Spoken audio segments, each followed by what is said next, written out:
quando a gente fala desse lance de segurança pública, o que você tem a dizer? Então, o Brasil nunca enfrentou as facções de verdade. Então a ideia, no início a gente falou, vamos trazer para cá, foi uma coisa que eu conversei muito com o Aldo, a ideia do direito penal do inimigo. Então tem um direito especial para quem está numa condição especial. Então um membro de uma facção, por exemplo, ele perde a presunção de inocência. Que é assim, se você aborda alguém na rua, ou a pessoa tem um processo normal, por exemplo, a pessoa bateu um carro, está sendo, sei lá... Bebeu. Tem uma investigação, ela tem a presunção de inocência. Sim. Se uma pessoa, ao longo de uma investigação, é descoberta que ela é membro da facção, quando ela é abordada, ela crime inafiançável, ela não tem progressão de pena, o Estado é muito mais veloz na hora de pegar ela, ela não dispõe de certas prerrogativas básicas que um bandido comum, que não é membro de uma facção, tem.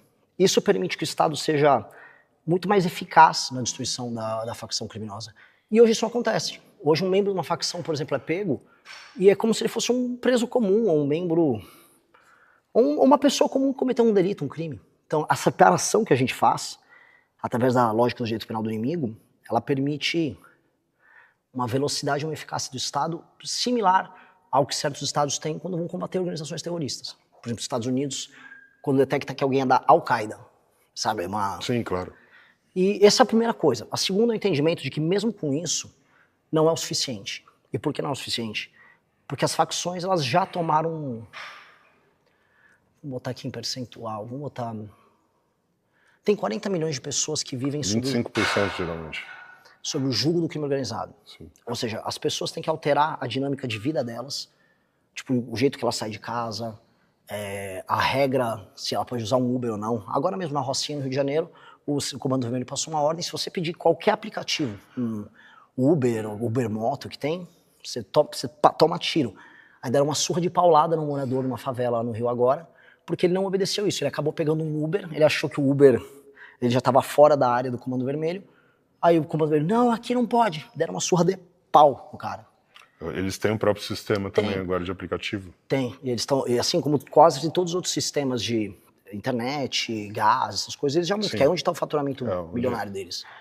Então, essa é uma situação excepcional em que o direito penal do inimigo se aplica, mas o Estado vai ter que acelerar a atuação dele porque nós temos que libertar essas mais de 40 milhões de pessoas. E aí entra a ideia, e assim, os outros candidatos, sem querer ser crítico, mas já sendo, eles estão imitando essas coisas. Eu que trouxe, eu fui o primeiro a trazer a ideia do direito penal do inimigo para o debate público no Brasil.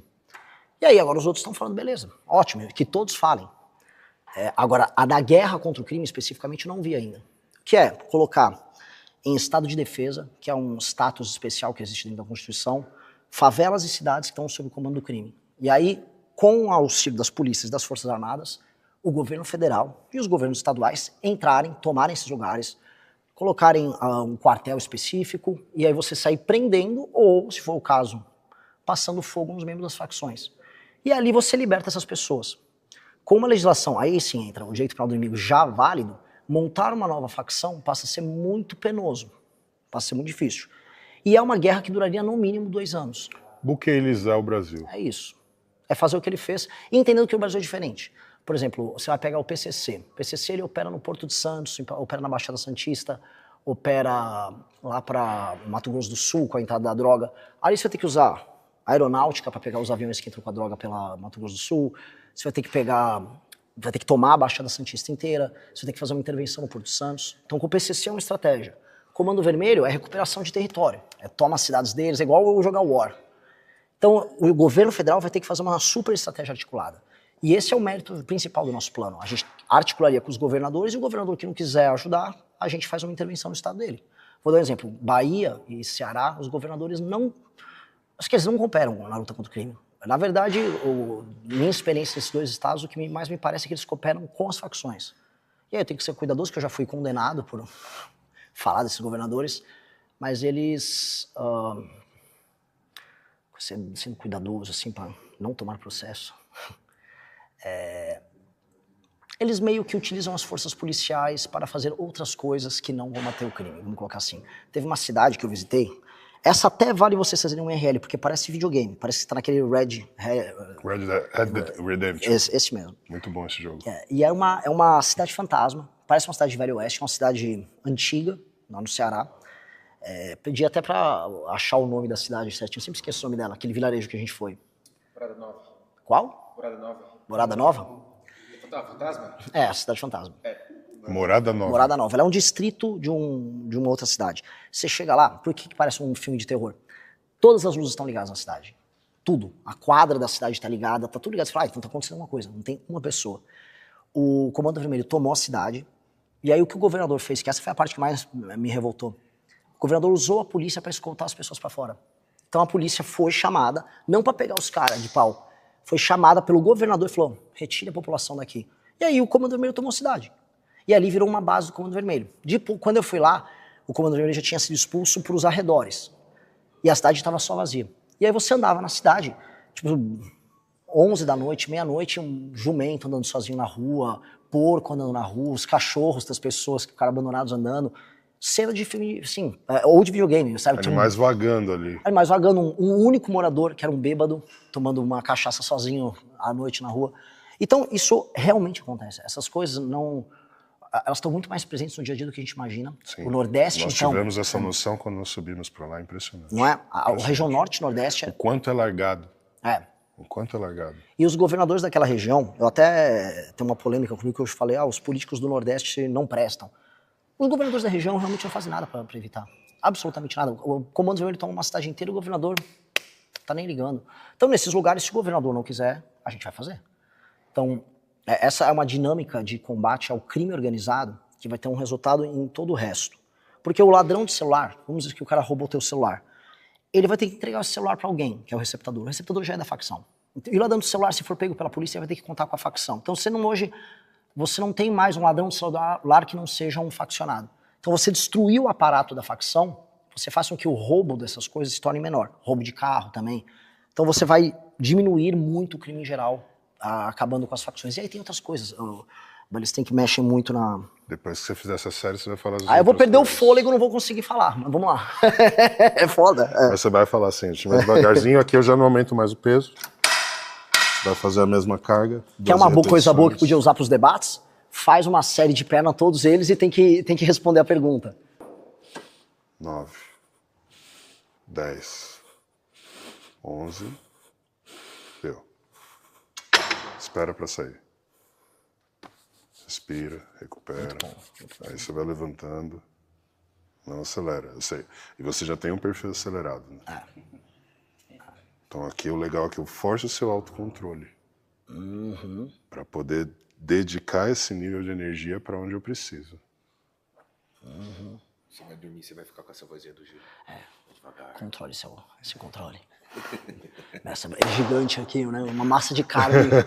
Esse controle. Independente do que aconteça, o rumo que você está tomando na sua vida, você vai ter que administrar isso dessa forma. E é muito caótico. Assim, a campanha que a gente está fazendo, ela realmente é caótica. Numa campanha, em geral, um cara de partido grande, eles têm um jatinho. Não estou nem julgando aqui.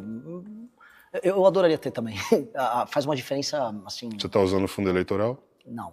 Sem fundo. Tá sem fundo. Porque, assim, não é nem que eu tô fazendo eu sou um herói. É que eu nem tenho. Você não tem fundo? Não, a gente fundou o próprio partido.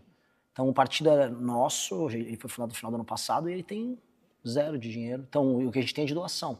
E aí, o que a gente faz? No máximo, pega um voo, a gente vai para um estado, vai, por exemplo, pro Maranhão. Aí lá a gente aluga 2 carros e sai rodando. Quem é seu político de inspiração? Tem muitos. Assim, o principal exemplo que eu dou de um cara brabo chama Lee Kuan Yew. Lee Kuan Yew, ele é o ídolo, inclusive, do Bukele. Ele é o cara que pegou Singapura, um lugar absolutamente favelizado, destruído, sem nenhum respeito próprio, não tinha saneamento básico, um dos lugares mais pobres da Ásia. E hoje, quando a gente fala em Singapura, é um dos lugares mais incríveis do mundo. Sensacional. Foi.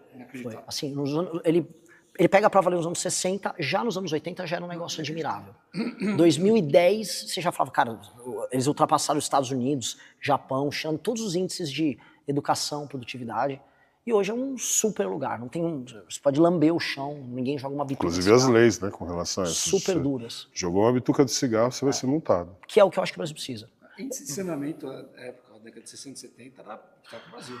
Era baixo, era nível Índia. Era nível naquela Índia. época. Era inacreditável. Hoje em dia. Doenças bizarras, conflitos, super violento também.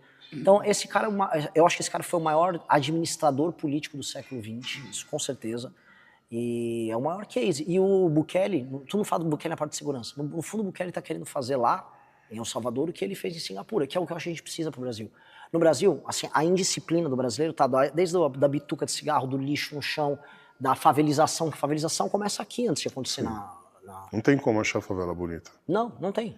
Mas existe uma romantização em cima da favela. Esse é um dos temas centrais nossos, como desfavelizar o Brasil. E não é um ódio à favela, é simplesmente aquela questão, não gostaríamos que tivesse favela, nós gostaríamos que todo mundo tivesse uma infraestrutura mínima ali para estar vivendo. Então não é nada contra a favela, mas em si o sistema que coloca as pessoas na favela. E o único partido que tem um projeto objetivo, um orçamento, tudo para acabar com as favelas no Brasil. Isso é o nosso. A gente tem um projeto de 900 bilhões de reais, você consegue em 10 anos não ter mais nenhuma favela. Só que o desafio, aí entra uma coisa que a gente estava conversando no começo e que você conhece mais do que eu, é sobre a disciplina da própria população.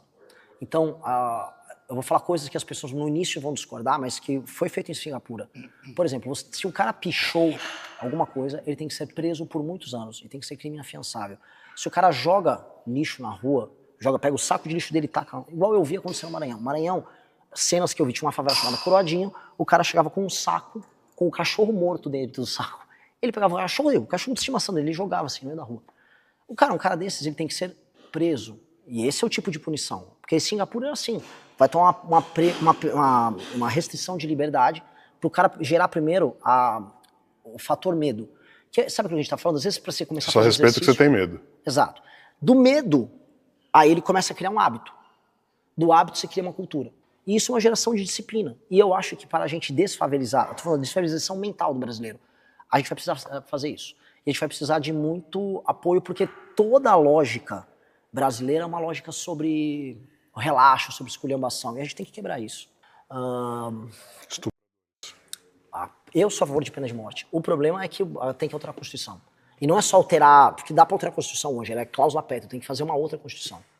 Então, só que dá para você colocar penas que se tornam na prática uma prisão perpétua, sem necessariamente ser prisão perpétua. Maioridade penal. Eu sou a favor que não tenha maioridade penal.